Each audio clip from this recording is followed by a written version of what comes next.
Habari zenu ndugu zangu, bingwa wa tiba asilia Afrika Dr. Imani Mandoto.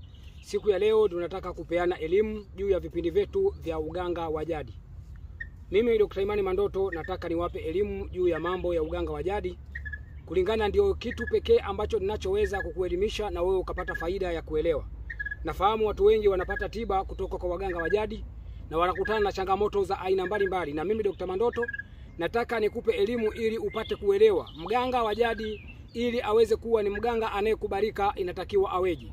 Kwa sababu sisi waganga wa jadi tuna miko, tuna taratibu, tuna kanuni ambazo zinazotuongoza, ambazo ili mganga aweze kuwa na nguvu ya kuweza kumsaidia mtu na mtu akapata kufanikiwa jambo lake, ni lazima huyo mganga wa jadi aweze kukaa kwenye kanuni za taratibu za majini na mizimu.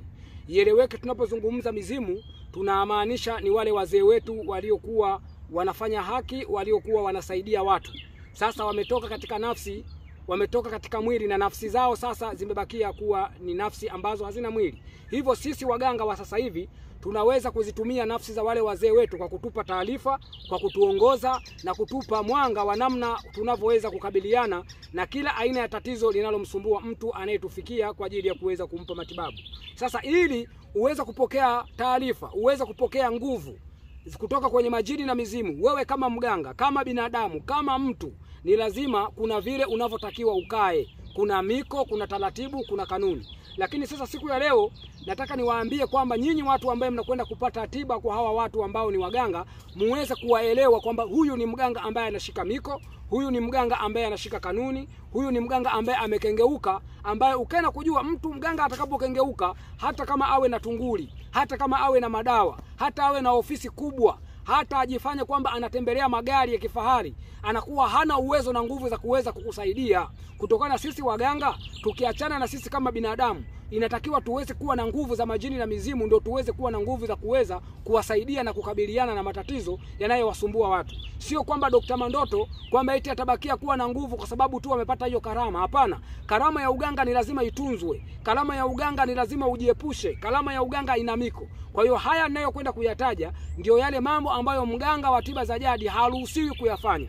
Na hii inaiweza kuiweka katika uganga wote kwa jumuiya zake, kwa sababu sisi katika kanuni za uganga, katika principles za uganga tunasema kwamba uganga ni mmoja, wakizigua, wakizalamu, wakindengeleko, wakifipa, wakihiao, wakabila lolote, mazali ni uganga wa jadi unaohusiana na majini na mizimu. Basi ukaenda kujua uganga huu unakuwa ni mmoja, unatofautiana makabila, unatofautiana lugha katika kutabania vile vingira vilivyokuwepo kwenye zile tunguli, ama kuzimbilizia zile dawa ambazo tunazokuwa tunaziagiza kupitia nguvu za mizimu kwa lengo la kuwasaidia watu. Kwa hiyo japokuwa waganga wako wengi, lakini kuna kanuni ambazo zinaongoza waganga wote. Kitu cha kwanza, mganga yoyote wa tiba za jadi ili awe na karama hatakiwi kushirikiana na wachawi. Kwa sababu katika dunia hii tunayoishi na jamii, wapo watu ambao ni wachawi ambao wanawaloga watu. Na watu hawa mara nyingi wanapowaloga watu huwa wanawafuatilia ili kuhakikisha kile walichowafanyia kisiweze kuondoka, wasiweze kusaidiwa, wafe wakiwa na hiyo mizigo, na hiyo ndio inakuwa hitaji la wachawi. Kwa hiyo sisi waganga tumesimama katika sehemu ya kuwasaidia watu, lakini wapo waganga ambao sio waaminifu. Ina maana mtu amerogwa, anaendewa na anamuendea mganga kuweza kumwambia amtibie, yule mganga anaendewa na wale wachawi, wanamwambia huyu kwani nimekupa kiasi gani? Huyu kanipa 200,000, huyu kanipa 1,000,000. Wale wachawi wanaambia usimuopoe huo uchawi, tutakupa 3,000,000. Kwa hiyo mganga ambaye ameshachukua rushwa kwa wachawi, yani alishasubutu kula rushwa kwa wachawi, akachukua pesa ya wachawi ili asimsaidie mtu ama ili amuumize yule mtu ambaye anayeonewa, basi mganga huyo moja kwa moja anapoteza nguvu ya kimatibabu ya kiuganga wa jadi. Ile mizimu inakuwa inajitenga pamoja naye, kwa sababu mizimu yetu sisi ya uganga ni mizimu yenye haki, ni mizimu yenye macho, ni mizimu ambayo imejikita katika kusaidia watu. Kwa hiyo mganga atakapochukua rushwa kutoka kwa wachawi, ni moja kwa moja mganga huyo anakuwa amepoteza nguvu ya kuweza kuwasaidia watu wengine. Kwa hiyo wakati wowote utakapoona labda una mganga huyo alikuwa anakusaidia na kuagua, akaja akamwambia bana, wachawi wamenifuata mimi, wameniambia kwamba wananipa 10,000,000 ili nisikutibie. Kwa hiyo ukitaka wewe kuendelea kukutibia, nipe 20,000,000, vinginevyo mimi nitachukua hela za wachawi. Wala huna shida ya kumpa tena hizo pesa mganga, na wala hauna shida tena ya kuumiza nafsi na roho yako. Elewa kwamba mganga huyo ameshapoteza nguvu katika kanuni za uganga na hana uwezo wa kukufanya jambo lolote. asikutishe, kwa maana yeye nguvu yake iko kwenye mizimu na majini, na kama ameshavunja miko na kiapo hicho, maana yake hawezi kukusaidia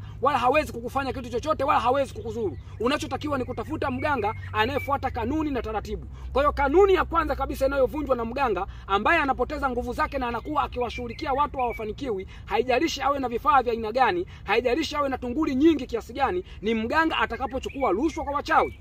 Kwa hiyo shika hiyo ni ya kwanza. Ya pili, mganga yoyote ni lazima afanye tambiko kulingana na uganga wake. Tambiko, uganga wote ambao ni wa asili, ambao ni wa mizimu, uganga huo unakuwa unatambiko kila mwaka. Mwisho wa mwaka waganga wanakutana na waganga wengine ambao wanatoka katika mkoba huo, wanawashirikisha waganga wenzao wa kabila lao, wanakuja pale kwa ajili ya kutambika, au hata kama sio wa kabila lao wanawashirikisha pale kuja kuleta mikoba. Inakusanywa mikoba yote kwa pamoja, kisha inatambikiwa. Kunafanyika sherehe kubwa, kuna chinjwa wanyama, kuna wekwa vyakula, watu wanakula, watu wanafurahi, wanatambika kuupa nguvu ule uganga. Wakifanya hivyo wale waganga, maana yake ni nini? Maana yake wanaialika ile mizimu ya makabila mbalimbali kuja pale, kuja kuupa nguvu ule uganga kwa ajili ya kuweza kuwasaidia watu katika mwaka mwingine. Kwa sababu ieleweke, sisi waganga kila tunavyowasaidia watu uchawi, tunapowasaidia watu kuwaondoa uchawi kwenye miili yao, tunapowasaidia uchawi kuwaondoa uchawi kwenye biashara zao, ule uganga unapoteza nguvu. Ile nguvu inatakiwa kila mwaka uweze kuiupdate ili iweze kuwa na nguvu ya kuendeleza, kuwa ni nguvu yenye muendelezo. Kwa hiyo kama mganga atakuwa hafanyi tambiko, moja kwa moja huyo mganga atakuwa amevunja mwiko na atakuwa amepoteza nguvu ya kuweza kumsaidia mtu. Kwa hiyo usimuendee mganga ambaye hafanyi tambiko kwenye mizimu mwisho wa mwaka, maana yake hatakuwa na nguvu ya kuweza kukusaidia. Ingawa mikoba atakuwa nayo, tunguli atakuwa nazo, mapembe atakuwa nayo, vilingi atakuwa navyo, lakini atakuwa anawashughulikia watu kisha hawaponi na kufanikiwa, kwa sababu yeye haendi kukusanya nguvu mwisho wa mwaka. Kwa hiyo mganga wa namna hiyo anakuwa amepoteza nguvu. Sasa utajuaje?